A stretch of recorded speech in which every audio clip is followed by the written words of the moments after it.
Tá na hora da gente falar sobre crianças e jovens atípicos. Isto porque essa pauta foi invisível na sociedade por muito tempo. Na segunda temporada do programa Inclusão Já, a gente vai discutir a acessibilidade para pessoas com neurodivergências, mas não só elas, também para suas famílias.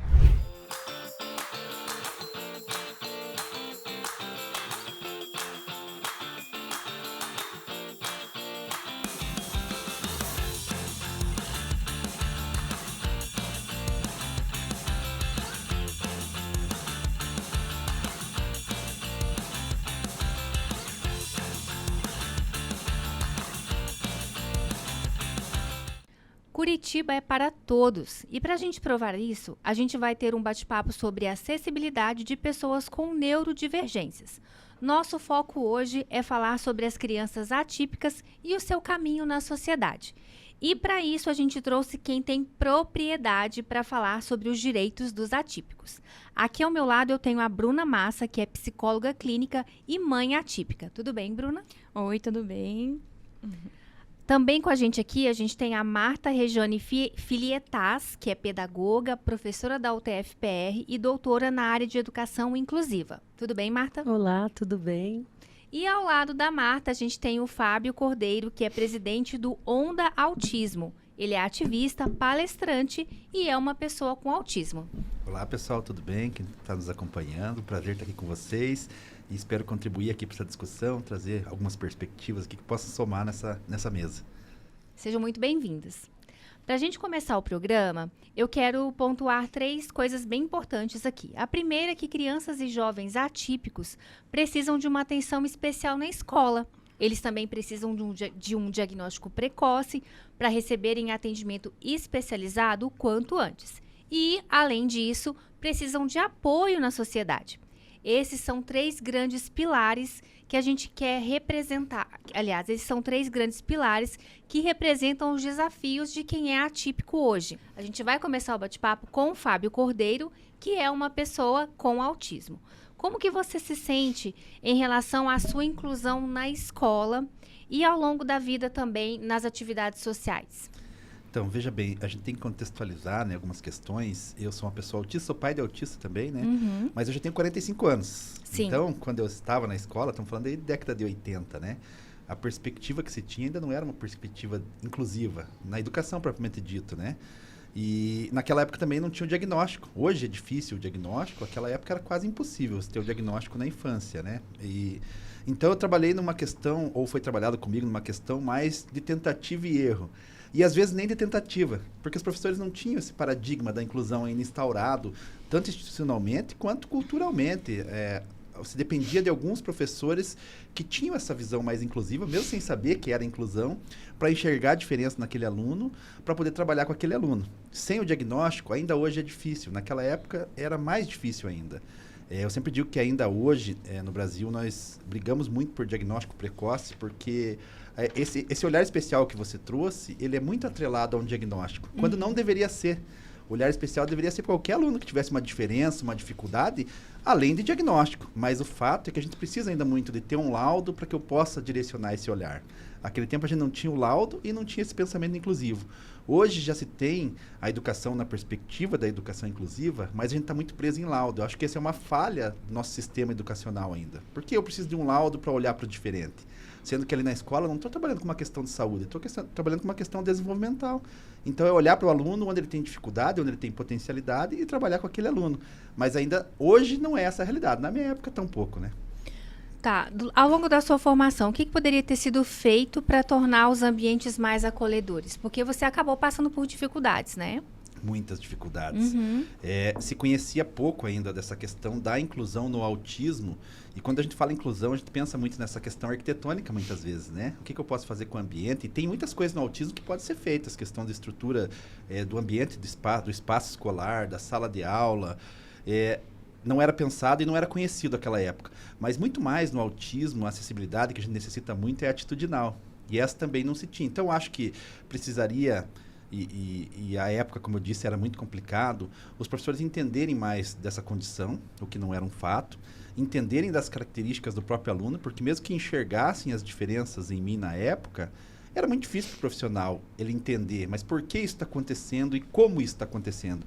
Hoje, felizmente, a gente já tem esse conhecimento, mas ainda a formação não chega a esse profissional, não lá na sua formação de base. Então, veja que nós estamos falando de uma diferença da década de 80 para ano 2025, né? 45 anos depois, e a gente não começou a fazer a mudança necessária na formação do profissional ainda. Quem está nos vendo aí, que talvez esteja se formando, pedagogia ou alguma licenciatura, sabe que na sua formação ele não é preparado para trabalhar com todos os alunos ainda. Então a gente faz como hoje em dia? Formação continuada de profissionais, é o que os profissionais buscam, muitas vezes às suas próprias custas e ao seu próprio cansaço, porque ele não tem uma hora liberada na sua carga de trabalho para poder fazer uma formação continuada. Muitas vezes é além da sua carga de trabalho e muitos não conseguem fazer. Então, ainda dependemos do profissional correr atrás. Claro que o poder público também faz manobras para que possa oferecer essa formação continuada, alguns colégios e instituições particulares também. Mas ainda assim, de base, não é o fato na formação desse profissional. A gente nem começou a fazer isso. O que eu digo com isso? Mudar a grade curricular nas universidades, colocar a educação especial de maneira transversal. Hoje nós devemos ter 2 ou 3 universidades federais aí, públicas que têm educação especial no curso de pedagogia como matéria da grade principal. Quando muito tem uma matéria optativa, quando tem. E ainda assim é um semestre ou uma matéria anual, que não aborda todas as diferenças e particularidades dessa questão da inclusão. E isso estou falando na pedagogia. Agora vamos pensar nas outras licenciaturas, porque nem todo professor faz pedagogia. Professor lá de física, de química, de matemática, ele fez uma licenciatura, mas ele não fez pedagogia. Então, lá que não tem de vez essa formação. Então, a gente está dependendo ainda do esforço pessoal. Eu acho que deveria ser muito mais um esforço institucional e do poder público para que isso mudasse. A gente nem começou a fazer essa mudança ainda. Você acha que isso é uma falta de compreensão, então, da sociedade sobre essa necessidade da formação ser permanente? Eu acho que a gente sempre... Isso é uma coisa que eu sempre digo. Eu acho que até hoje a gente fica buscando um futuro melhor. É isso que eu escuto, pelo menos, como pessoa autista. Temos que buscar um futuro melhor para as nossas crianças. E eu sempre digo que a gente não tem que buscar um futuro melhor, nós temos que buscar um presente melhor. Se eu sempre ficar olhando para o futuro, já tem pessoa autista exigindo hoje, pessoa com outras necessidades e neurodivergências existindo hoje. Já tem um monte de aluno na escola hoje. Nós temos números aí internacionais de 1 a cada 36 crianças até 8 anos de idade, autistas. Se pegar um recorte um pouco maior, de 3 a 17 anos, é 1 a cada 30, ou seja, quase 1 a cada sala de aula. E essa realidade, eu vejo de fato, não são só números que estão distantes da gente. Quando eu vou na Secretaria de Educação, quando eu faço palestras em vários municípios, grandes ou pequenos, não só em Curitiba, eu vejo essa realidade com os professores. Eu pergunto a eles, tem aluno autista nessa sala? Tem 1, tem 2, e tem mais um esperando um laudo e não consegue. Então, é uma realidade que está posta hoje. Se eu ficar sempre pensando no futuro e não pensar em mudar as estruturas hoje, fica mais difícil da gente transformar. Então, acho que é isso. A gente tem essa passividade da inclusão que ainda impera na nossa sociedade. E a gente precisa mudar isso de alguma forma. Mas eu acho que falta, e isso talvez seja cultural nosso, pensar nas questões de médio a longo prazo, né? A gente quer resolver tudo pro agora. E daí nunca começa, porque sempre estou pensando no amanhã, no que vai ser, no que posso fazer e não faz. Então, eu acho que a gente está um tanto quanto atrasado em relação a boa parte do mundo nessa questão, principalmente na área da educação. Marta, como que a inclusão das crianças com neurodivergências ela pode ser efetiva dentro das escolas regulares, considerando essa diversidade de necessidades, né? Sim, na verdade, até complementando a fala do Fábio, é muito importante a inclusão, né, de todos, da diversidade cultural, né? Então, são vários temas que entram dentro dessa discussão. Mas houve um grande avanço, nós podemos afirmar um avanço bastante significativo quando o Fábio traz da década de 1980, né, década. E assim, na verdade, começa dentro de alguns autores falam de 4 fatos sociais, a exclusão, segregação, onde aparecem as instituições, e depois vem, né, a integração, que é o período, acho que você começou a vivenciar ali, né? E assim, que eram as classes especiais, onde todos estavam juntos e iam para aprender atividades de vida diária, como escovar dente, amarrar o sapato. Então, assim, era uma outra realidade. As políticas públicas vieram reafirmar os documentos internacionais a partir de 1990, período de inclusão. Então, aparecem vários documentos internacionais e o Brasil é signatário nesse contexto de inclusão. E, logicamente, que, como bem trouxe o Fábio, assim, passos lentos, mas que nós temos uma outra realidade. se nós, vários documentos, não vou, por exemplo, a LDB, Lei de Diretrizes e Bases, foi a que deu sustentação para a construção da inclusão, porque ela vai discutir mais com propriedade, com um tempo maior ali, né, vários aspectos, não só da pessoa com deficiência, mas de outros sujeitos desse contexto de inclusão. O que nós observamos também, assim, um avanço bastante significativo, foi o documento Política Nacional de Educação Especial na Perspectiva de Educação Inclusiva, de 2008, né, Fábio? Muito próximo a nós. Essa perspectiva que a gente está vivendo hoje. Né? Exatamente. E que lá ela vai apontar, ela vai, na verdade, categorizar os sujeitos ali. E aí as pessoas, né, com neurodivergência, elas ainda ficam muito de lado, né, porque elas continuam sendo transtornos específicos de aprendizagem. Ou na época nem era essa nomenclatura, essa terminologia. Era transtornos funcionais específicos. E aí entrava disléxico, descalcúlico, dislálicos, TDAH. E qual era a obrigatoriedade do Estado? De orientar os professores para atendimento dessa pessoa e não dar o atendimento educacional especializado, ofertar, né, esse atendimento educacional especializado. Então, com isso, nós observamos que houve um avanço, sim. Hoje ainda é um pouquinho maior, né, Fábio? Vamos ser esperançosos mas, assim, algumas mudanças, a lei, ela vai dispor, ela vai instituir, e aí, sim, vai fazer com que exista mobilização social. Então, eu acredito muito na mobilização social. E esse grupo, ele é bastante forte hoje. Né? Começou, né, com pais, mães, né? Primeiro os profissionais, né? Depois pais e mães lutando fortemente para isso. E hoje nós temos o papel do autista adulto, que já está aí também lutando. E essa colocação da Marta é importante porque é o seguinte... nós estamos caminhando para frente. Eu acho que isso é o mais importante. Sim. Às vezes mais lento do que eu gostaria, porque eu sou uma pessoa que vivo, que tem meu filho, ou quem tem um filho, né, hoje. Mas eu sempre digo que enquanto estivermos caminhando para frente, ainda temos uma perspectiva positiva. O que a gente não pode é estagnar ou voltar, né? Mas eu acho que não, por enquanto a gente está caminhando para frente. Então esses avanços sim existiram. O Brasil ser signatário da Convenção Internacional das Pessoas com Deficiência, então tem força na Constituição brasileira, isso não tem como a gente voltar atrás. E eu acho que uma visão da sociedade também nessa perspectiva mais inclusiva, que também é importante. Há alguma resistência? Ainda há, né? A gente passa, ainda há discriminação, de preconceito.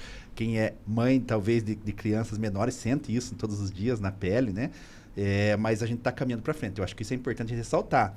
Não é uma crítica total, assim, ao dizer que estamos parados, estamos regredindo. Não. Todas essas evoluções estão acontecendo. Sim. Né? Mas às vezes mais lenta do que a gente gostaria, né? Então, eu queria trazer a Bruna aqui para o debate, né, Bruna? Fala um pouquinho sobre a sua experiência, de acordo com o que a gente já falou aqui. Não, eu queria agregar, falando em relação a isso que vocês estão trazendo, né? Como a gente pode, em questão de instituição, em questão de lei, em questão de conhecimento, hoje em dia a gente não pode mais dizer que eu não sabia, né?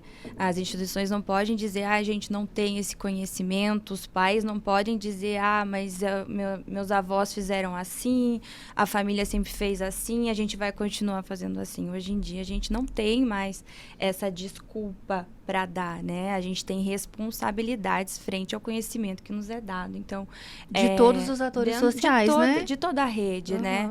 Sim. Tanto na psicologia, quando tem a questão do psicopedagogo, do próprio psicólogo, dos professores, a gente saber que tem a rede, você tem que trabalhar múltiplo para o resultado funcionar, para aquela criança se desenvolver.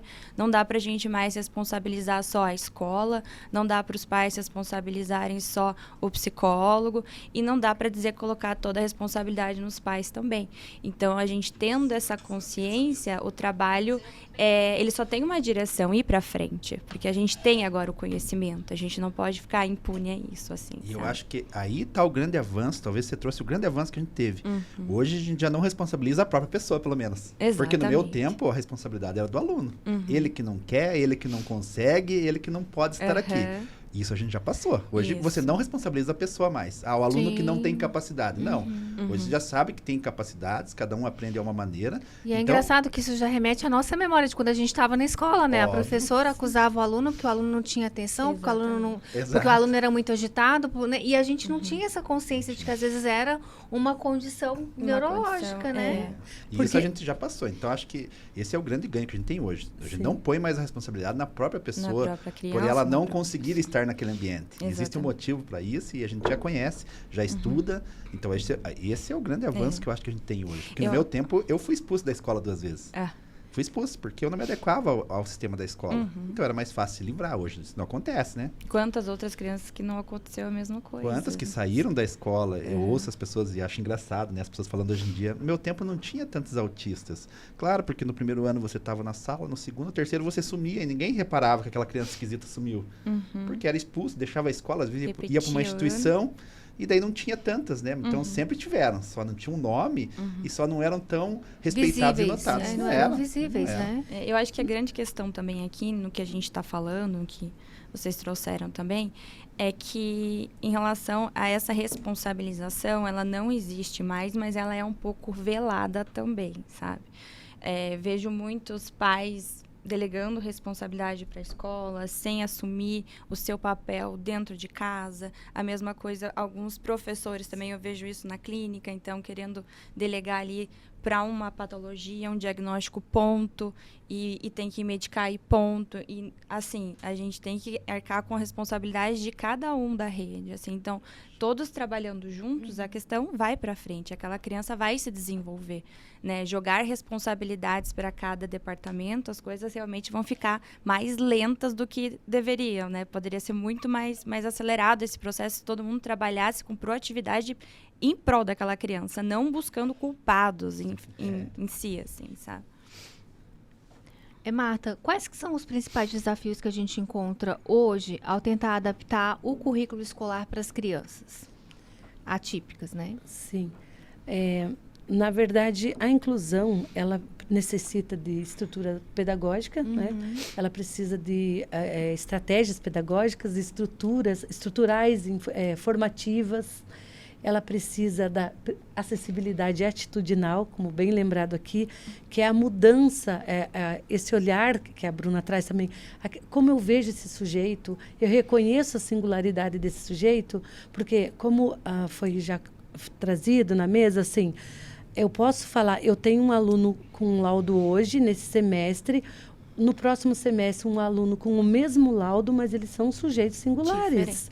Né? Então, eles são constituídos de forma diferente. Tem aspecto político, econômico, histórico, emocional, afetivo. Então, ele é constituído... Às vezes, uma criança não tem esse suporte da família fora da escola, né? A família só terceiriza a escola, mas não leva a criança para fazer a terapia onde ela tem que fazer, né? E às vezes a família não consegue. Eu sempre falo que a escola acaba sofrendo um pouquinho, porque às vezes a escola é a única mão do Estado que aquela família vê. É uma família que não tem condição nem de ter um diagnóstico, quando muito tem um diagnóstico, não tem condição de ter uma terapia, e ela não tem condição de ter um lazer. Então, a única mão do Estado que ela vê é a escola, porque é obrigatória, né? A saúde, apesar de ser obrigatória, o diagnóstico, não é a realidade nas famílias, mas a escola é uma obrigação que o Estado cumpre. É obrigatório que toda criança de 4 a 17 anos esteja na escola. E às vezes aquilo é a única mão do Estado que a família vai ter para ter um suporte, que a família vai ter para reclamar, que a família vai ter para falar com alguém que tem um filho autista. Então acaba sobrando para a escola muitas vezes até coisas que não são responsabilidade da escola, como foi bem trazido. E você acaba jogando, e nem por maldade. Às vezes essa família, como a Marta trouxe, é uma família que tem uma condição social deficitária, né? Então, isso influencia também em como aquela pessoa se apresenta na sociedade. Não é só um diagnóstico médico. A questão psicológica, como foi trazido, a questão socioeconômica, tudo isso vai influenciar no que é o espectro do autismo. Por isso que a gente chama de transtorno do espectro do autismo, porque cada pessoa vai ser diferente. E indo além ainda, né, do que a Marta trouxe, de como fazer isso dentro da escola, eu acho que falta um pouco instrumentalizar esse profissional. Porque foi dito aqui, eu preciso olhar para um aluno que é singular. Você falou em adaptação curricular. A adaptação curricular tem que ser feita conforme a especificidade do aluno. Um grande artifício que a gente tem hoje para fazer isso é o plano de ensino individualizado, o PEI. Mas os profissionais, às vezes, não sabem fazer esse PEI. Então, eu preciso primeiro ter esse olhar individualizado para depois ver o que eu vou adaptar no currículo. A adaptação curricular vem no segundo plano. E muitas vezes o aluno está na escola e ele não tem nem esse plano individualizado, e os currículos a gente sabe como são rígidos ainda, e como na mentalidade dos professores, às vezes, precisa ser esse currículo rígido, o que não precisa, isso já é ultrapassado no ensino.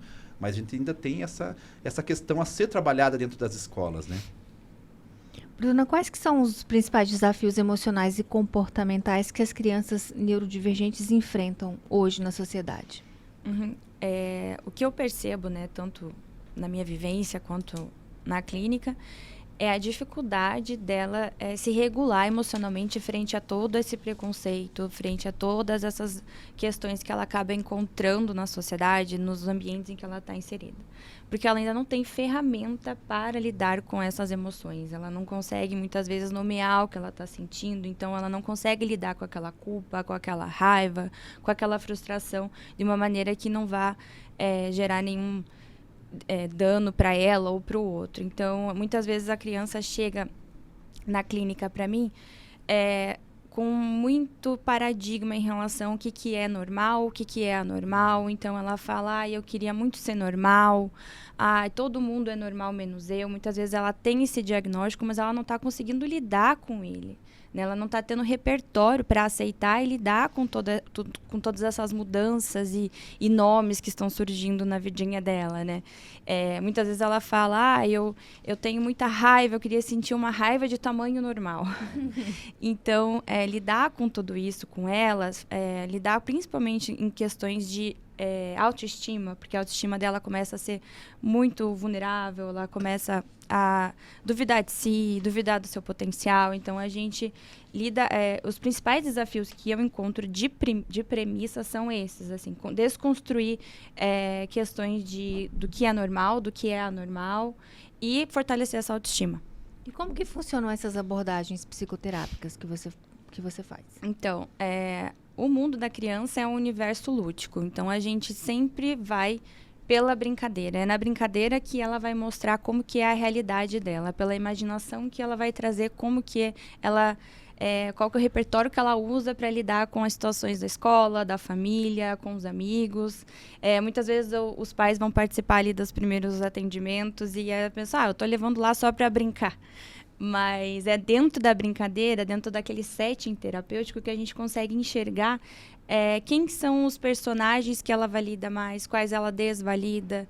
Se a gente for pensar na escola, vai brincar de escolinha, então quem que ela classifica na escola que é o vilão dentro da brincadeira, quem que é o mocinho, quem que ela quer ser o aluno, ela quer ser o professor, como que vai ser essa dinâmica, aconteceu um erro na brincadeira da escolinha, como que ela vai se comportar naquele erro, como que ela vai lidar com aquele erro dentro da brincadeira.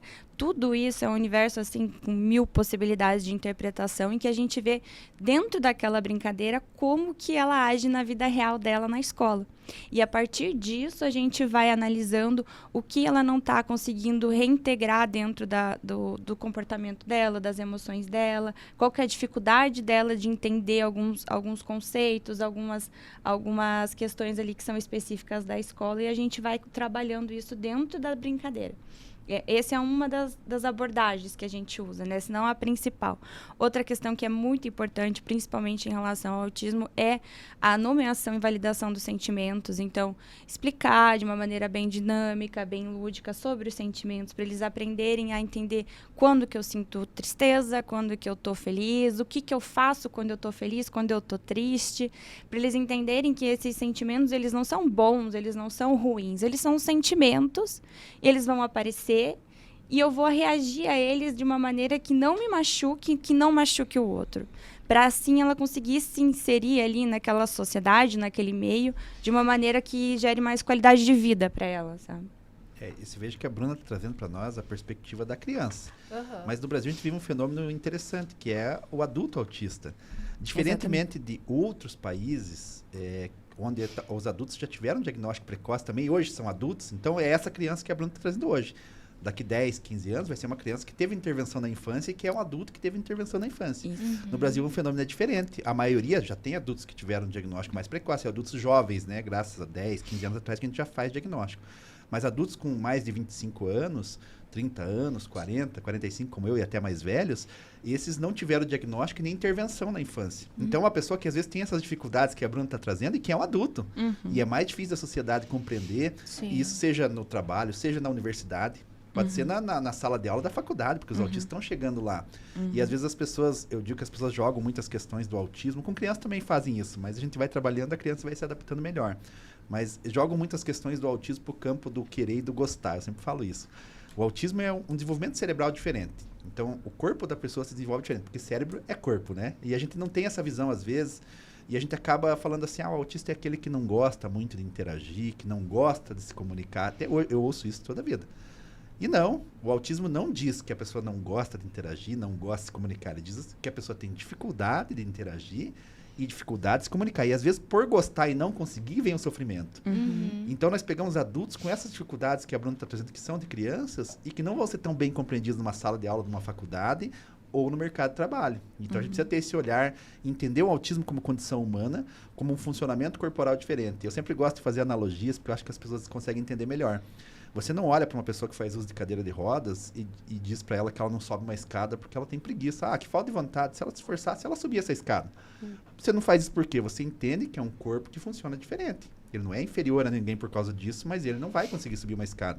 Vai precisar da rampa. Você não olha para uma pessoa cega e fala assim, se esforça um pouquinho mais que você enxerga. Você entende que o corpo dela funciona de uma maneira com que ela não enxerga, então é a maneira que ela existe, é a maneira que ela tem que ser respeitada. Mas no autismo eu ouço todo dia. O autista é aquele que vive no seu mundinho, que não gosta de estar com as pessoas, que não gosta de interagir. Isso nem é critério diagnóstico para autismo. Não. Às vezes a pessoa tem tanta dificuldade que ela não consegue. Às vezes uma pessoa da minha idade, ela pode até não gostar. Pensa uma pessoa que passou a vida inteira se frustrando por não conseguir interagir, por não conseguir comunicar, nenhum sentimento, né? Dizer se está feliz, se está triste. Chega um momento da vida que ela fala, quer saber, vou abandonar isso aqui. Daí ela pode não gostar, mas em decorrência de e não por causa de. Isso. E a gente está falando de um trauma, né? E o trauma tá aí para todos. Então, ela tendo resistência, ela não conseguindo aquilo que pedem dela, ela se esforçando para aquilo, não conseguindo o resultado, porque não tem apoio, é óbvio que ela vai se bloquear.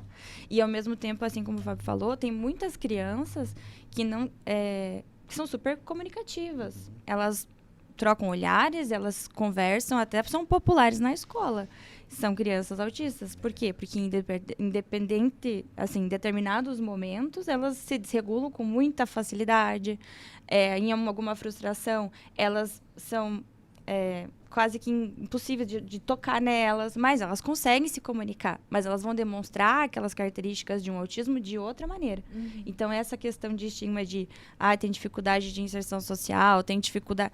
É muito uma questão até do preconceito mesmo. Isso, além dos mitos que tem no autismo, isso depende também do ambiente que ela do está. Ambiente. Se ela está numa escola onde as crianças compreendem bem as pessoas e é mais inclusiva, ela vai se comunicar melhor.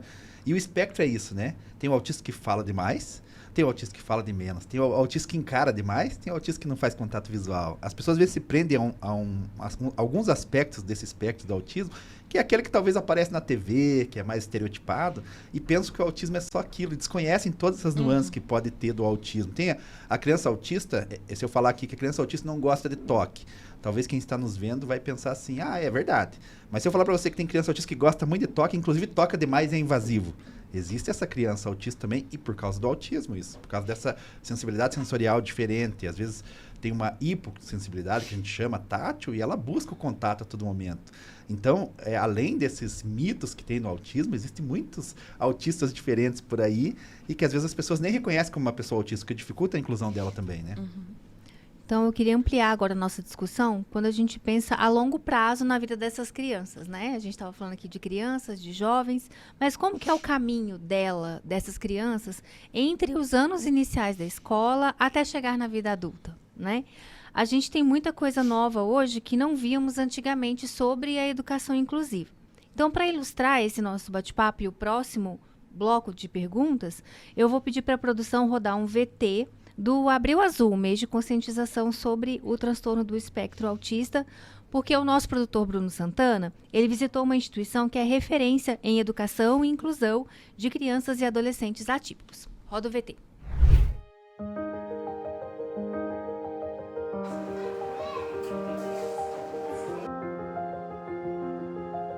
Você já imaginou como funciona o aprendizado de crianças neurodivergentes?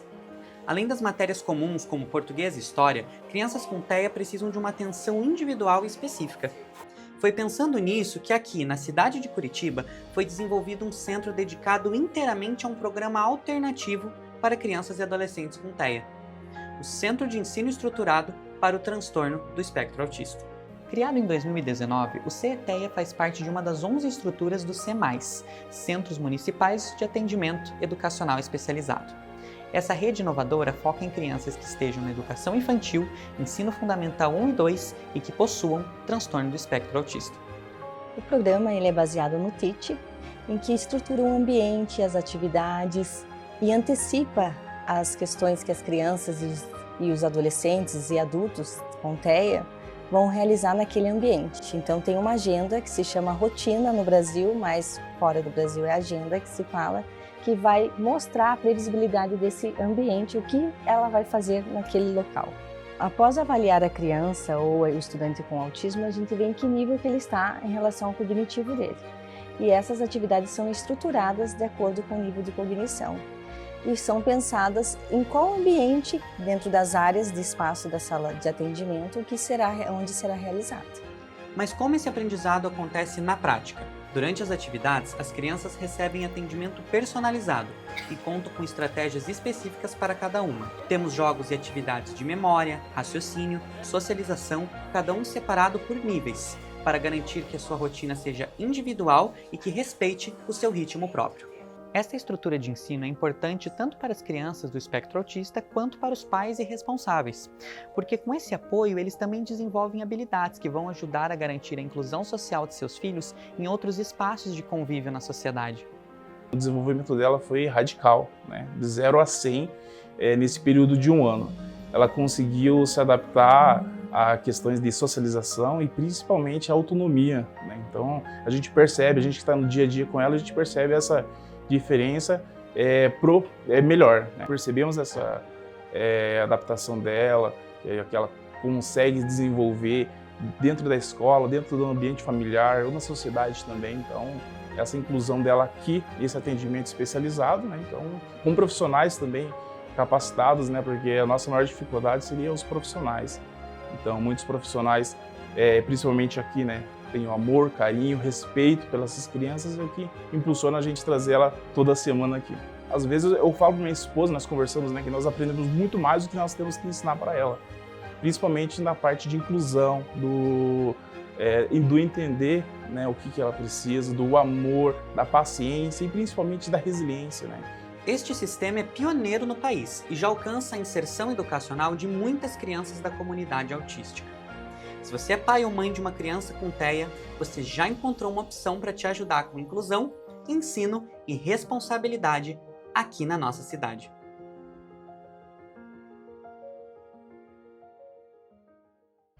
Muito legal, né? Eu não conhecia, legal. não conhecia esse centro de atendimento. Eu conheço o CETEA, realmente é excepcional, só que eu quero chamar atenção para algo, né? Se vocês perceberem, sempre que o relato do pai, ou quando você tem esse olhar especializado do profissional que entende, você não vê a família falando assim, tá dando errado. Então, não é a inclusão que não dá certo, é o que a gente falou aqui, falta às vezes o conhecimento, falta a formação do profissional. Quando você tem esse atendimento, as famílias estão contentes, porque funciona. Então, esse é um grande exemplo, né? O CETEA, talvez o grande déficit que a gente tem, como sempre na nossa cidade, é a quantidade de pessoas que a gente consegue atender. Com certeza tem muita gente na fila, né? E esse modelo TEACH é muito interessante. Esse modelo TEACH que é usado no CETEA, ele foi o primeiro modelo criado para autismo do mundo, mais antigo que existe. Então, ele estrutura realmente para a criança, para ela poder aprender e desenvolver de maneira mais simplificada. As pessoas autistas, elas têm muita dificuldade com esse aprendizado que a gente chama de implícito. Coisas que talvez para outra criança a gente não ensine tanto, ela aprende por imitação, por cópia, aí está uma grande dificuldade da criança autista. Quando você estrutura dentro desse modelo, é um exemplo, a criança desenvolve. Você viu que o pai que estava falando dele era 1 ano só, né? Que é um tempo muito curto. E ele falou, olha o quanto o filho evoluiu. Então, isso que eu queria chamar a atenção. Quando você tem esse serviço especializado, dificilmente você vê alguém reclamando. Não está acontecendo a inclusão, não está dando certo. Então, o que falta não é essa criança não conseguir. O que falta é a gente conseguir acessar, né, essas crianças, né? Bruna, para chegar no CETEA, a criança precisa de um diagnóstico, né? Como os pais podem identificar que o seu filho está tendo dificuldades com a inserção social e, a partir disso, buscar ajuda especializada? Eu acho que, primeiramente, os pais eles têm que ter a consciência de que eles têm que ser presentes na vida do filho e da filha deles. Então, eles terem uma conversa alinhada, todos os ambientes que os filhos estiverem inseridos, falarem a mesma língua, digamos assim. Então, eles saberem como que os filhos se comportam quando não estão em casa, faz toda a diferença, tanto na escola, quanto no clube, na área de lazer, no aniversário, na creche. como que ele está se comportando nesses meios, conversar com os superiores desses locais para ter uma conversa alinhada, ter um discurso mais direto entre eles, assim, sabe? Muitas vezes eles pegam, às vezes, um discurso de um local só, levam como verdade e querem já um laudo, um diagnóstico. Não é assim que as coisas funcionam. Então, o primeiro passo, eu acredito que seja os pais terem essa consciência de presença dentro da vida dos próprios filhos. E tendo uma suspeita, verificando ali que talvez meu filho, minha filha esteja com alguma neurodivergência, eu sempre falo que é interessante os próprios pais dentro de casa ou em alguns ambientes que eles estejam, eles criarem situações para os seus filhos e terem aquele olhar mais aguçado dentro daquela própria situação. Então, crie um ambiente para o seu filho se sentir frustrado. E veja como ele vai reagir, como que vai ser essa resposta. Quando ele está feliz, o que ele faz? Quando ele está triste, como ele se comporta? E veja se isso reverbera em outros locais também, se todo mundo está falando a mesma língua nesse sentido. Quando ele tem escolhas, como ele se comporta. Quando ele não tem escolhas, onde ele não pode escolher, como que ele se comporta, como que ele se sente, assim. Então, é uma maneira dos pais conseguirem ter um olhar um pouco mais aguçado, com um pouco mais de detalhe dentro dessas reações, em que realmente, se tiver com mais permanência comportamentos, sentimentos em que vão indicar ali um autismo ou alguma outra neurodivergência, sim, procurar um profissional, um psicólogo, um psicopedagogo, um neuropediatra para validar tudo isso. E sim, fazer um laudo, fazer uma... Né, a gente, como psicólogo, a gente sempre fala que no mínimo 6 meses, no mínimo do mínimo, para a gente dar uma certeza de qualquer coisa. Existem vários testes que se aplica para ter uma certeza então, de o laudo não diagnóstico. sai assim da noite pro Não, dia, não. né? Principalmente quando a gente fala de uma rede pública. Então, as coisas são bem mais demoradas. De acesso, né? É muito mais... tem que fazer teste, tem que fazer um período específico de consultas, de atendimento para conseguir esse laudo. Existem vários tópicos, né? Algumas variáveis que a gente consegue classificar, que os pais podem ver em casa, como a gente já falou aqui, a sensibilidade, tem crianças que são mais sensíveis a som, a toque, mas também são menos, assim, tudo que a gente fala de um pouco de extremos, os pais podem ficar mais cientes, até na questão escolar, como vocês falaram aqui, tem criança que tem uma hiperfoco, uma hiperdesenvolvimento numa matéria e tem já mais dificuldade extrema em outras, que também pode ser algum tipo de sinal, como que ela se comporta em relação a mudanças de humor, mudanças de rotina. São diversos fatores que, claro, o pai e a mãe, eles vão ter ali, dentro da consciência deles, algumas percepções e que isso tem que ser trazido na escola, tem que ser trazido na rede de saúde para a gente alinhar e ter certeza de todos os fatos. Só o fato da criança ali não querer brincar não significa que ela vai ter uma neurodivergência, e isso também tem que ser bem claro ali para os pais, sabe? Então, eu acho que os pais têm que ter essa consciência de presença e entender que quando a gente vai diagnosticar uma criança, a gente está falando de uma rede multidisciplinar. Então, é um diagnóstico em que a escola tem que estar ciente e estar congruente com o psicólogo, com os próprios pais e com o médico. Assim, não é uma questão que vai ser dita ali só de um profissional, digamos assim. Marta, o Fábio pontuou bem aqui em relação ao atendimento da CTEA, né? É um atendimento especializado, é um exemplo que, enfim, a gente percebeu aqui que o próprio pai da criança deu o seu testemunho de que realmente funciona e faz uma diferença no desenvolvimento dela, que é uma inovação. Mas eu queria trazer para a discussão central aqui, como que as escolas regulares, né? Os professores, os pais, os amiguinhos das crianças, como que eles podem interagir com essas crianças e com esses jovens que são neurodivergentes? A primeira questão a se pensar aí é você reconhecer quem é esse sujeito. Porque como vocês já falaram, foi apontado aqui na mesa, existe um estigma muito grande em relação a esse sujeito. Então, quem são as pessoas?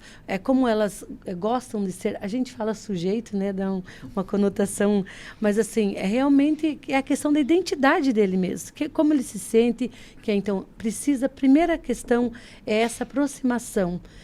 E como nós temos que pensar essa inclusão? como uma responsabilidade de todos. Então, não é só o professor dentro da sala de aula que vai fazer com que esse sujeito seja reconhecido, compreendido, mas toda a escola, a instituição educacional deve se mobilizar para isso. Desde a cantineira, saber quais as necessidades, né?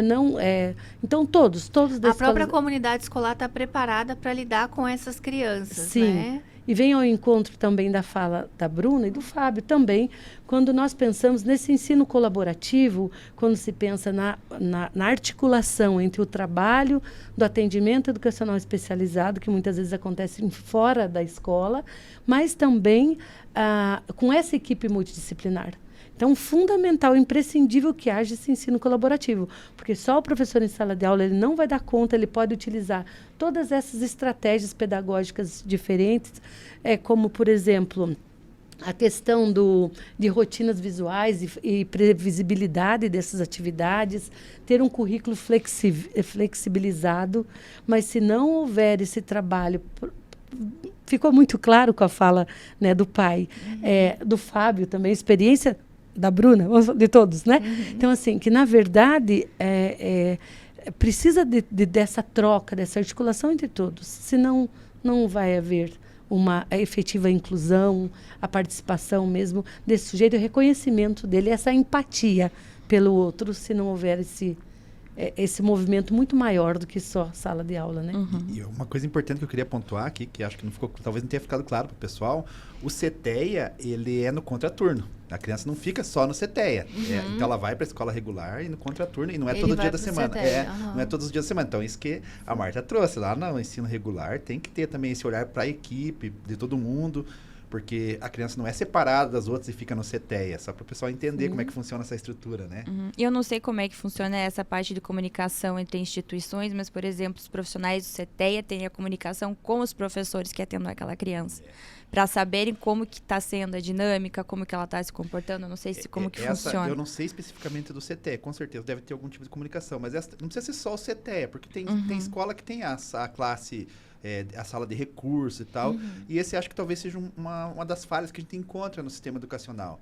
Às vezes a criança vai para a sala de recurso, fica lá e não se conversam. E daí não vai funcionar. Não vai funcionar. Então isso que a Bruna está trazendo é essencial. Tem que ter esse olhar multiprofissional em cima daquele trabalho, porque não adianta eu fazer algo no CETEA e não chegar ao que está acontecendo na escola. Até porque a maior parte do tempo a criança está na escola regular. E por exemplo, no CETEA, às vezes a criança, como por exemplo, tem um caso que eu ia trazer aqui, mas lá no CETEA também pode ter vários outros, mas, por exemplo, um menino autista, dentro de todo o atendimento clínico, com todas as dificuldades que ele tinha, aos poucos a gente foi descobrindo como ele trabalhava dentro daqueles sentimentos que ele tinha, de raiva, de tristeza. Ele não conseguia nomear aquilo que ele estava sentindo, ele não sabia nem como que era a reação frente àquele sentimento que ele não sabia nomear. E aos poucos, com o trabalho da psicologia e com os pais, a gente conseguiu identificar, e pra gente parece assim uma coisa... pequena, mas assim, uma grande conquista. Que quando ele ficava triste, ele entendia que ele estava triste e que o carinho ajudava. Então, se ele era abraçado, ele se sentia mais confortável e aquilo passava. Então, ele entendia essa mecânica de estar triste, recebo um carinho, um cafuné e eu fico melhor. Mas quando ele ficava brabo, quando ele tinha raiva, se você ia dar o carinho nele, ele não conseguia se regular com aquilo. Então, a raiva já precisava de um outro recurso. E ele percebeu com o tempo que se ele sentia raiva, ele precisava andar. Então, ele precisava caminhar. E isso, em comunicação com a escola, por isso da rede multi, ele percebeu que quando os professores viam que ele estava com raiva, a professora levava ele para tomar uma água, a professora levava ele para dar uma volta ali no parque, ele já voltava, ele conseguia se regular e ele conseguia estar ali naquele ambiente sem se desgastar emocionalmente, sem desgastar todo um contexto escolar, porque a gente sabia, ele conseguiu aprender a nomear os seus próprios sentimentos e a conseguir se regular a partir deles, de maneiras diferentes, a tristeza e a raiva. Então, é essa a dinâmica do universo da criança neurodivergente. Cada sujeito é um sujeito, como a Marta trouxe, né? Então, a gente não consegue simplesmente diagnosticar o padrão é esse e você faz esse padrão para todas as crianças. Isso não existe. Então, a comunicação psicólogo, escola, família é essencial para que o resultado aconteça. Então, a gente pode colocar aqui na mesa que o modelo atual de inclusão ainda precisa ser aprimorado nas escolas. A gente tem a perspectiva do ensino inclusivo, mas como que a gente está colocando isso em prática? Até porque ainda a gente faz de uma maneira que, como a Bruna trouxe, às vezes não vai dar certo. Você deu lindamente para uma criança, funcionou tudo. Você vai fazer para outra, não funciona. Então, ao mesmo tempo que a gente está colocando esse sistema inclusivo, a gente está aprendendo também. Né? Por isso que eu disse, o importante é sempre a gente caminhar para frente. Mas não quer dizer que a gente vai acertar em todas. Sim. Ou que a gente tem estrutura para tudo isso ainda, né? Aí que entra o poder público, aí que entra a questão de leis, a questão legal. Porque não é só, quando eu falo ensino, não é só ensino público, tem ensino privado também, né? Então, tem a questão das escolas particulares, de entenderem. E isso são coisas que a gente ainda vai ter que trabalhar, que errar, que acertar, para poder chegar no melhor caminho, né? Existe uma discussão muito grande ainda na questão do Brasil todo. Deve existir escola especializada ou não deve? O Paraná tem escolas especializadas, tem estados que não têm e que não aceitam. E qual que é o entendimento daí? Quem que deve decidir? É a família? A própria pessoa, quando tem condições, decidir para onde ela quer ir? É benéfico para o aluno? Não é? O que o mundo está fazendo em relação a isso? Às vezes no Brasil a gente tem esse probleminha que a gente quer reinventar a roda, né? Em vez de pegar o que funciona no mundo, o que já funcionou, e copiar, a gente quer reinventar. Então a gente fica em discussões que já foram debatidas em outros lugares. Na Onda Autismos, a organização que eu sou presidente hoje, que trabalha com os direitos das pessoas autistas e com projetos de inclusão, a gente fez um congresso no ano passado aqui em Curitiba, um congresso presencial em março, e trouxemos palestrantes de Estados Unidos, Argentina, de vários lugares do Brasil. E esse palestrante dos Estados Unidos, especificamente, ele é um senhor de mais de 60 anos, que foi diagnosticado com 3 anos de idade. Quer dizer, uma realidade que a gente não tem no Brasil. Então, ele viveu outra realidade. E ele, na época, também, não vai conseguir, não vai fazer nada, tem que internar. Os pais não aceitaram, hoje ele é professor universitário. Então, é um caminho que eles percorreram já muito à frente do que o Brasil percorreu, que começou a fazer diagnóstico em grande escala talvez 10 anos sendo otimista, diagnóstico em grande escala, né? 10 anos sendo otimista, talvez menos.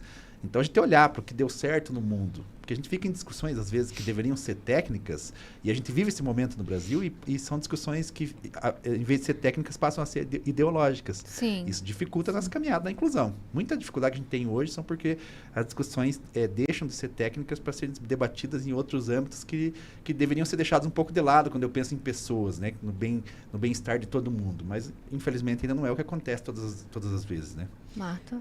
Então, até em relação à questão da efetividade da inclusão, um grande entrave é a formação, né, como vocês trouxeram aqui, porque a inicial existe apenas uma disciplina dentro da matriz curricular do curso, tratando sobre educação inclusiva e diversidade, ou educação especial e processos inclusivos, uma carga horária máxima de 45 horas, né? Sendo que a discussão da obrigatoriedade de ser contemplado no currículo a disciplina Fundamentos da Educação Especial desde 2001. Então, a Resolução 02 já apontou isso lá atrás, né? A própria LDB de 96 e assim por diante. Mas o que nós observamos também na fala dos professores, muito recorrente, não tenho tempo para estudar. Não tenho tempo para mudar minha prática, eu tenho 40 alunos. A resistência também é do professor. Então, assim, logicamente, nós não podemos ser ignorantes de não compreender essa fala deles muitas vezes, né? Logicamente que sim, mas isso é um entrave muito grande, né? Um impeditivo para que se avance a inclusão.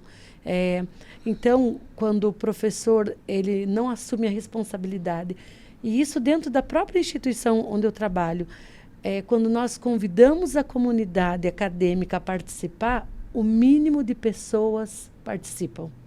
Você tem que ir... Olha, houve um caso agora que era para tratar acessibilidade na UTFPR.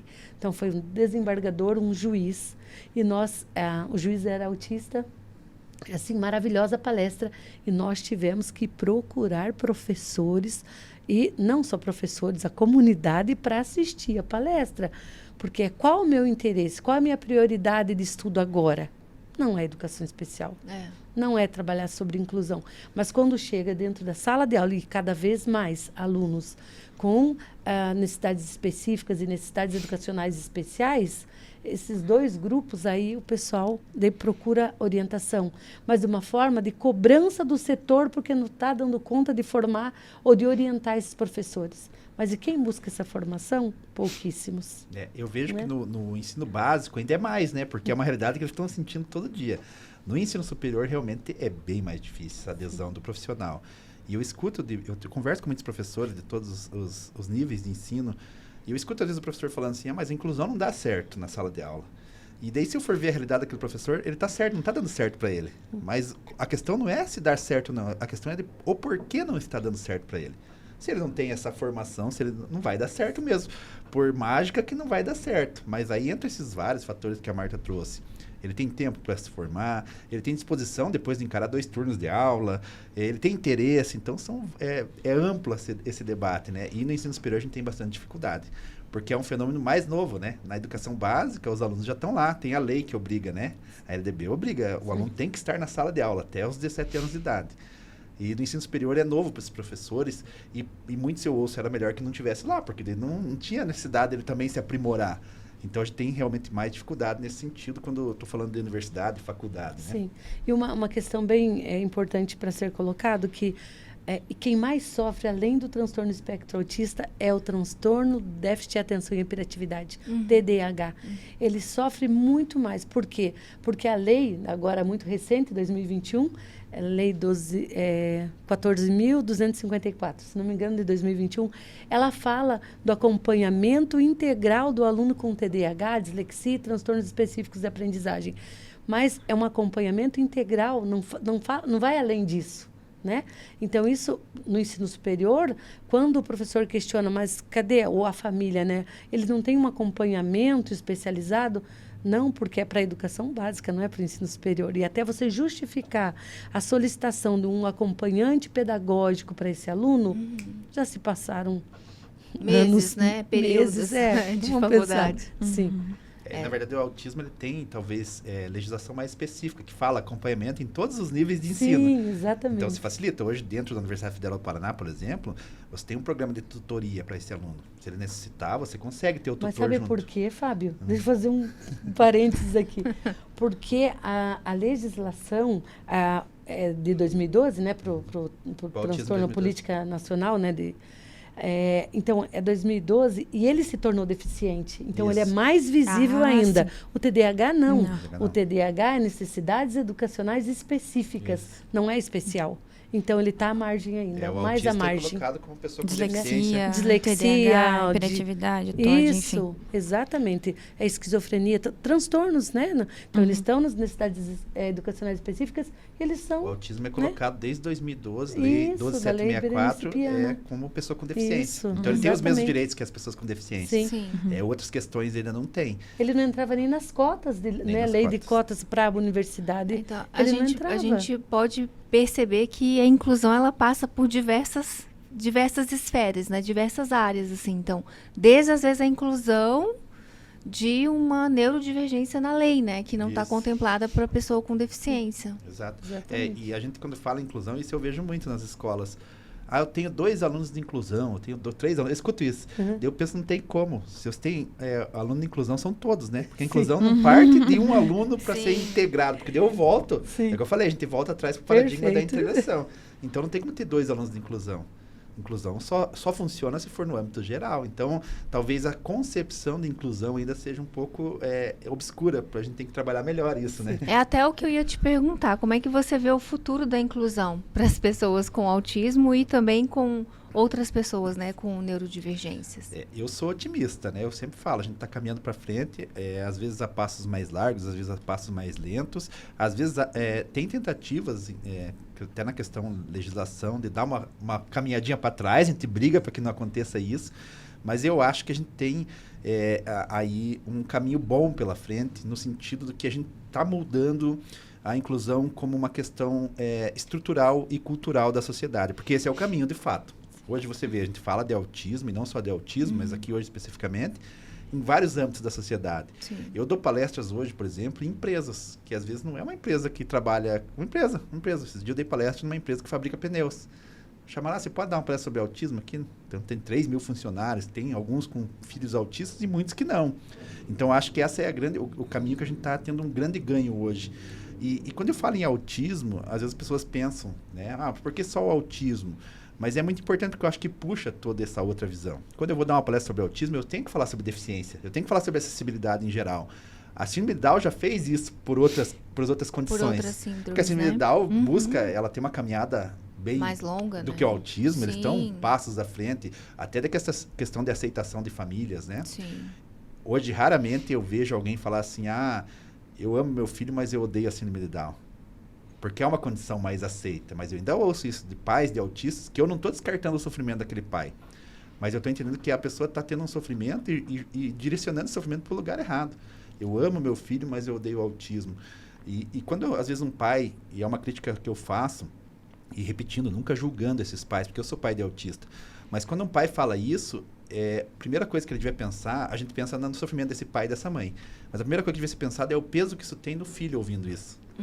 Porque eu não posso mudar a minha maneira de ser. E se eu ouço meu pai falando que odeia a condição em que eu existo, isso é imutável em mim. Eu posso melhorar minhas potencialidades, eu posso transpassar as dificuldades com o apoio da psicologia e das outras áreas, sim. Mas eu nunca vou deixar de ser autista. Então, você pensa o peso que tem nessa pessoa, ouve isso. Aí eu odeio a condição em que você existe. Esses dias eu li um comentário na internet, sempre leio, mas me marcou, onde um pai falou assim, ninguém em sã consciência quer ter um filho autista. Só que você já tem esse filho. Então, quer dizer, é uma conjectura que está falando de uma pessoa que está ali, que existe dessa maneira. Então, ele fala, talvez ele você falasse para o teu filho, eu não queria ter você dessa maneira, por outra condição, seria muito pesado. Por que do autismo a gente aceita? Aí eu não queria ter um filho autista em sã consciência, mas teu filho autista está ali. Então, acho que às vezes as pessoas falam porque estão sofrendo, não estou invalidando esse sofrimento, mas o peso que tem na pessoa sempre tem que ser olhado em primeiro lugar. Você não pode deixar de lado o sofrimento do pai e o sofrimento da mãe, mas a primeira pessoa, o alvo de tudo, tem que ser a pessoa que existe naquela condição. Então, por isso que eu sou crítico a essas falas. Eu amo meu filho, odeio o autismo, eu não queria ter um filho autista, ou ninguém quer ter um filho autista. Ainda tem uma soberba envolvida, que, de novo, eu não acho que seja intencional. Mas você pensa em soberba de eu falar assim, ninguém aqui queria ter um filho autista. Eu tenho meu filho autista e eu quero ele do jeito que ele é. E quero ajudar ele da maneira que ele é. Então, quando eu falo ninguém, eu estou indo além, estou indo na existência do outro, né? Então, a gente precisa ter um pouco de cuidado, mas eu acho que esse é o futuro que eu vejo. A gente está conseguindo trabalhar essas questões estruturalmente na sociedade. Os preconceitos na sociedade são estruturais, né? O machismo é estrutural, o racismo é estrutural, o capacitismo também é. Eu fui ensinado que a criança diferente era para deixar de lado. Só que eu era essa criança diferente na minha época. Hoje, felizmente, a gente está ensinando as pessoas que a diversidade está aí e que a gente tem que conviver com todos. É papel do pai que não tem filho com deficiência, que não tem filho autista, que não tem filho com outra divergência, ensinar o filho dele que aquela criança merece estar lá, que o lugar dela também é lá, e que ela vai conviver com essa pessoa de qualquer jeito, não tem como evitar. E eu acho que isso a gente está conseguindo. Eu acho que a gente fala muito mais. Existe muito preconceito estrutural? Ainda existe. Existe muito preconceito das pessoas mesmo? Ainda existe. Mas hoje se consegue debater, consegue até de maneira de leis, punir. Às vezes esse é o caminho, infelizmente, né? Você mostrar didaticamente que a pessoa que fizer a discriminação vai ser punida. Mas eu acho que o futuro é promissor nesse sentido. Bruna, quer complementar? Quero complementar, sim. Nesse sentido, também já escutei alguns comentários e vejo isso muito na clínica e na minha vivência pessoal de que não existe instituição que resolva, não existe terapias e técnicas que resolvam uma situação quando os pais não estão conscientes e não aceitam um diagnóstico, quando os pais não têm um acolhimento necessário psicológico para vivenciar aquilo de uma maneira positiva com seus filhos. Então, não adianta a criança estar lá tendo suporte na escola, tendo suporte com o psicólogo e a mãe está desestruturada, a mãe está cansada, o pai está desgastado emocionalmente, a família está desestruturada. Então, ter um acolhimento psicológico para os pais, a gente tem aí um percentual de quase 80% de pais que se separam quando se trata de um filho atípico, quando tem descoberta de algum diagnóstico. Então, ter uma conscientização dessas famílias, reestruturar essa visão psicológica dessas famílias em relação aos seus próprios filhos é fundamental para que tudo flua depois. Então, essa seria a base, a raiz ali de todo o desenvolvimento de toda criança, terem pais que tragam segurança para elas se desenvolverem, terem pais que tragam informação, que acolham todo esse diagnóstico, que acolham todos esses sentimentos para que ela consiga se desenvolver e ser um adulto saudável aí numa sociedade. Então, isso é fundamental. Teve algumas semanas atrás, eu tive aqui já na Câmara, numa audiência pública, de uma intenção de lei de acolhimento feita pela Mary Martins, a vereadora, de acolhimento dessas mães atípicas, cuidando de quem cuida, mães atípicas, de acolhimento psicológico para elas, como se fosse, né, com um projeto de lei. Eu acredito, tenho muita esperança de que isso realmente dê entrada, que dê continuidade nesse projeto, porque essas mães precisam desse acolhimento. E o mesmo acontece, como a Marta falou, muitas vezes essas mães, como esses professores, eles não têm consciência da necessidade desse acolhimento, desse conhecimento. Então, muitas vezes, que nem você falou, os professores, eles não querem saber sobre essas questões só quando pega, né? Só quando eles têm aqueles alunos. Então, essa conscientização de que as mães precisam do acolhimento psicológico e a conscientização que esses professores precisam desse conhecimento sobre essas crianças, sobre esses estudantes atípicos, é muito importante para que as coisas realmente funcionem. Não adianta daí toda essa lei, tá tudo escrito, todo o protocolo tá feito, mas as pessoas não estão ali com a dedicação, com a proatividade necessária ali para as coisas fluírem da melhor maneira possível. Então, ter essa mãe consciente de que ela precisa de ajuda, ela precisa ser olhada, ela precisa falar das dores dela para que daí o filho se desenvolva melhor, para que ela tenha mais saúde mental e o filho também, é principal e eu acredito que primordial para que tudo flua no decorrer de todo o processo do desenvolvimento daquela criança. E essa é uma das coisas que eu falei que às vezes a gente pode copiar dos outros lugares que já deu certo. Então, no mundo que tem dado certo no autismo, é isso que a Bruna trouxe, o tratamento centrado na família. Na família. Incluindo a pessoa autista, ela faz parte da família. Mas se eu não trabalhar a família, trabalhar a pessoa isoladamente, não vai dar certo. Não vai dar certo. O mundo já fez isso, a gente já sabe que isso funciona. Então é assim que a gente tem que trabalhar no Brasil. Bom, gente, a gente está com o nosso tempo bem estouradinho, já passamos aí de 1 hora de programa. Isso significa que o assunto, mais uma vez, foi assertivo. O Bruno pensou bem nesse assunto da inclusão já, a gente falar sobre as crianças e os jovens atípicos. E a gente explicou um pouquinho mais sobre a inserção dessas pessoas na sociedade, sobre a necessidade dessa inclusão. Então, eu queria que vocês deixassem, né, para os vereadores da Comissão de Acessibilidade que vão assistir esse programa e também para outras pessoas que vão acompanhar o nosso bate-papo, uma sugestão, um elogio ou uma crítica, né, sobre esse tema que a gente trouxe aqui. E eu queria que a Marta começasse para a gente.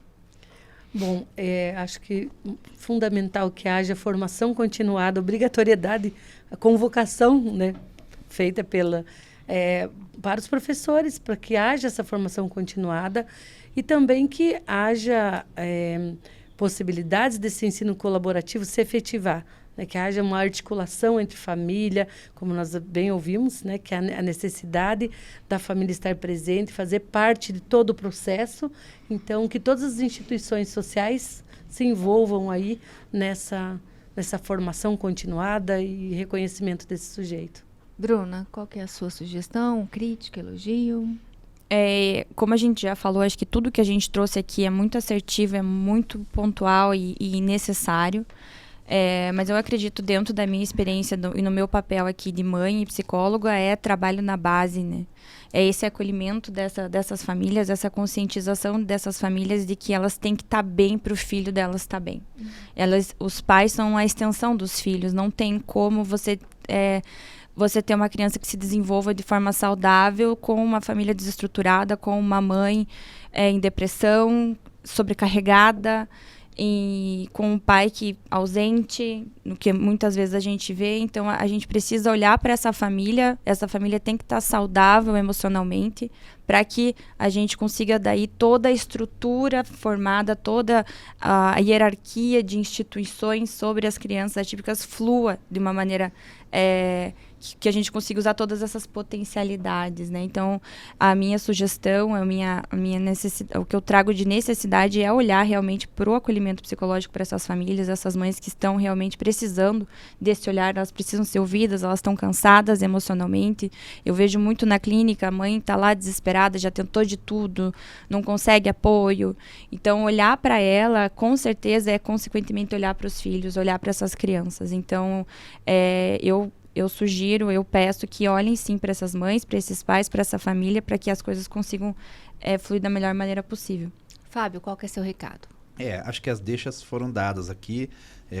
De novo, o que o mundo está fazendo que está dando certo? Então, formação continuada e treinamento parental. Na questão da formação continuada, como a Marta trouxe, talvez criar políticas públicas onde essa formação entre dentro da carga horária desse professor. Para que ele não tenha que fazer além do seu trabalho. Eu acho que isso é algo a se pensar. Se eu preciso contratar mais professores, então, para ele ter o tempo dentro da carga horária dele fazer essa formação, que é necessária, não tem mais como fugir. Sim. Porque o professor contratado, ele não é contratado para atender um tipo de aluno, é todos. Então, talvez nesse sentido, treinamento parental, Curitiba já tem um programa, né, o CST, que talvez ampliar esse programa, onde faz esse treinamento com as famílias. E Curitiba também já tem a lei, se eu não me engano, foi criada a primeira lei que surgiu aí nos municípios do vereador Pierre, que é do diagnóstico precoce. Eu acho que a gente precisa ampliar e repensar um pouquinho, né? O Pierre é meu amigo, então eu posso cobrar dele aqui também. E o Pierre é presidente da Comissão de Acessibilidade. Posso cobrar dele. Eu sempre falo que no Brasil, a gente depende muito, a gente briga pelo diagnóstico precoce, que é importante. Mas a gente tem que ir além, a gente tem que brigar por intervenção precoce. Hoje nós temos mais de 3 mil famílias esperando no ambulatório Encantar, na fila, para poder ser avaliado. Essas pessoas não podem ficar esperando sem intervenção. Elas podem até ficar sem o diagnóstico por enquanto, mas sem intervenção jamais. Porque o que a evidência científica nos traz hoje como mais efetivo é quanto antes eu tiver uma intervenção, melhor o desenvolvimento dessa pessoa, dessa criança. Fora do Brasil, nem sempre é atrelado ao diagnóstico eu ter uma intervenção. No Brasil, infelizmente, a gente tem muito preso um laudo médico. Se eu não tiver um laudo médico, eu não tenho acesso nem na rede particular. Eu preciso do laudo médico. Só que essa pessoa está perdendo tempo, porque na rede particular, a pessoa que tem um poder aquisitivo, às vezes consegue esse laudo, faz uma avaliação, paga. Na rede pública, se eu não posso pagar, eu vou ficar esperando 1, 2, 3, 4 anos para ter esse laudo. Daí ter uma intervenção, eu perdi tempo precioso dessa criança, da neuroplasticidade dela para poder trabalhar. Então, talvez olhar para algum programa, alguma política pública que pense em intervenção mesmo antes do diagnóstico. Teve um atraso no desenvolvimento, vamos pôr essa criança para fazer intervenção de alguma maneira, dentro das estratégias que a gente pode construir, criar, pensar. Mas eu não posso deixar isso atrelado apenas a um laudo, a um diagnóstico, porque daí nós temos famílias esperando, sofrendo e que não estão tendo esse apoio e que vão perder um tempo precioso. Isso é uma economia para a cidade. Eu penso em gasto sempre, né? Mas é uma economia, porque eu vou ter um adulto mais funcional, um adulto mais feliz, um cidadão que vai desempenhar melhor esse trabalho dentro da sociedade. Então eu preciso olhar para essa pessoa agora. Eu acho que essa é a dica e a cobrança que eu deixo aqui, da gente pensar um pouco além do diagnóstico precoce e pensar na intervenção precoce além do diagnóstico. Muito obrigada, gente, pela participação de vocês. Esse foi o primeiro episódio da segunda temporada do programa Inclusão Já, que é inspirado na Comissão de Acessibilidade e Direitos da Pessoa com Deficiência da Câmara Municipal de Curitiba. Gostou do tema? Se liga que ainda temos mais 2 episódios e você vai acompanhar logo mais. Curta, comente, compartilhe e não deixe de acompanhar o trabalho da Câmara Municipal pelas redes sociais, pelo nosso site e também aqui no CMC Podcasts. Eu te espero no próximo programa. Até lá!